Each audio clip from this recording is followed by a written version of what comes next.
ABN Maharashtra में आपका खैर मकदम। मैं हूं मुनीर आरिफ खान। नाजरीन, गुज़िश्ता शाम इलेक्शन कमीशन ऑफ इंडिया की जानिब से मुल्क में आम चुनाव के लिए ज़ाब्ता अखलाक नाफिज कर दिया गया। पूरे मुल्क में 7 मरहलों में वोटर्स अपने जमहूरी हक का इस्तेमाल करके इस मुल्क के साथ साथ अपना सियासी मुस्तकबिल भी तय करेंगे। नाजरीन, लोकसभा चुनाव 2024 को लेकर इस वक्त जो माहौल है वो पूरी तरह से अलग और मुख्तलिफ है, क्योंकि इस चुनाव में अवाम के मसाइल, नौजवानों की बेरोजगारी की बात, खवातीन के अहम और बुनियादी मसाइल के साथ साथ महंगाई और दीगर अहम मुद्दों को छोड़कर तमामी सियासी पार्टियां बस एक दूसरे को बुरा भला कहने और अपनी सफाइयां पेश करने में लगी हुई है। और तो और इस चुनाव पर फिर एक मर्तबा मजहबी रंग देने की कोशिश हो रही है। बहरहाल आज हम बात करेंगे हमारे लोकसभा हल्का यानी औरंगाबाद की, जहां पिछले लोकसभा चुनाव में औरंगाबाद जिला के मुसलमानों के साथ साथ दलित और दीगर वोटर्स ने एक नया सियासी उलटफेर करते हुए तकरीबन 3 दहाइयों से इस लोकसभा हल्के पर खाबिज शिवसेना के किले को मुस्मार कर दिया था। खासकर औरंगाबाद के मुसलमानों ने औरंगाबाद की सियासी तारीख में पहली बार बिना पैसा खर्च किए एक मेंबर पार्लियामेंट को ऐवान पार्लियामेंट में भेजा था और इस जिला के आवाम की ये सबसे बड़ी सियासी जीत थी, क्योंकि आवाम ने इस इलेक्शन में अपने ज़ाती मफादात, अपने सियासी मफादात और अपने आपसी मामलात को छोड़ते हुए एक बड़ा फैसला लिया था। दिन रात मेहनत की, लाखों लोगों ने अपने कारोबार बंद रखे, अपनी मुलाजिमतों से छुट्टी ले ली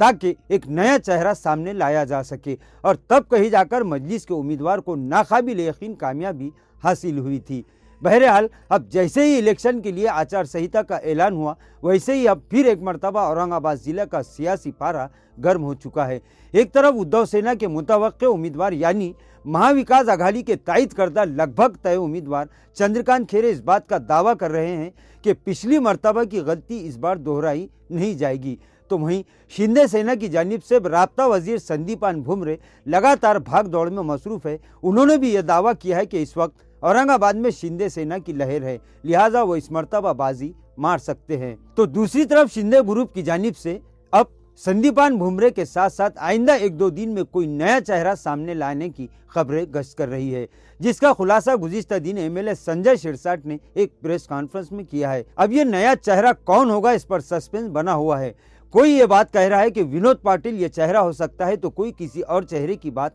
कर रहा है। बहरहाल इधर कई आज़ाद उम्मीदवार भी किस्मत आजमाने के लिए अब बेतुकी बातों में मसरूफ़ हो चुके हैं, और सबसे ख़ास बात यह है कि पिछली मरतबा सिर्फ और सिर्फ आवाम की दिन रात की मेहनत और नौजवानों की कड़ी जद्दोजहद की बदौलत ऐवान पार्लियामेंट में पहुँचे, और पहली मरतबा एमआईएम के अरकान पार्लियामेंट का 1 का हिस्सा 2 करने वाले इम्तियाज़ जलील पता नहीं कि अब तक भी पूरे एतमाद और यकीन के साथ साथ फाइनली ये बात डिक्लेयर नहीं कर पा रहे हैं कि वो अपना सियासी हल्का औरंगाबाद रखेंगे या फिर मुंबई। कल जैसे ही इलेक्शन कमीशन ने इलेक्शन का प्रोग्राम जाहिर किया, इसके बाद कई मीडिया के जिम्मेदारान ने इम्तियाज़ जलील से फिर इस मरतबा इस बारे में इनसे सवालात कर दिए, लेकिन फिर भी इसमें कन्फ्यूज़न आज भी बरकरार है। बहरहाल प्रेस के सामने सिर्फ वंचित की बदौलत ही जीत हासिल करने का दावा करने वाले इम्तियाज़ जलील ने फिर अब एक नया बयान दिया कि एमआईएम वंचित के साथ इत्तेहाद कर सकती है, और ये बात औरंगाबाद जिला के आवाम को कल से अभी तक हजम नहीं हो पा रही है, क्योंकि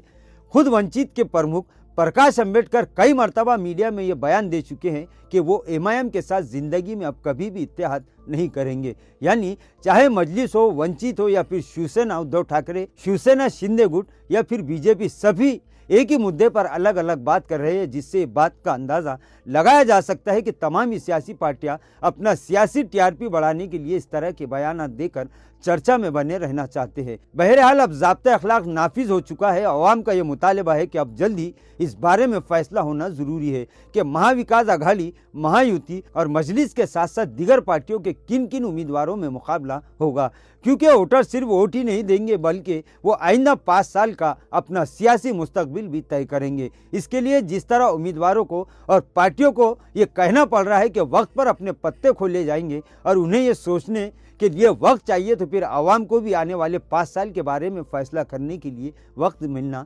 ज़रूरी है। बहरहाल औरंगाबाद की सियासत का ऊँट किस करवट बैठता है, ये आइंदा 2-4 दिन में पूरी तरह से साफ हो जाएगा। वहीं आवाम का तमामी सियासी पार्टियों से ये कहना है कि वो जल्द से जल्द अपने अपने उम्मीदवार के नाम का ऐलान कर दे, क्योंकि जब ये दावा कर रहे हैं कि इनका काम ही इनकी पहचान है, तो फिर नाम डिक्लेयर करने में इतनी देर और इतनी घबराहट क्यों महसूस हो रही है। नाजरीन, आज के लिए बस इतना ही। कल फिर मुलाकात होगी कुछ नई खबरों के साथ। तब तक के लिए मैं मुनीर आरिफ खान आपसे इजाज़त चाहता हूँ। अल्लाह हाफिज़।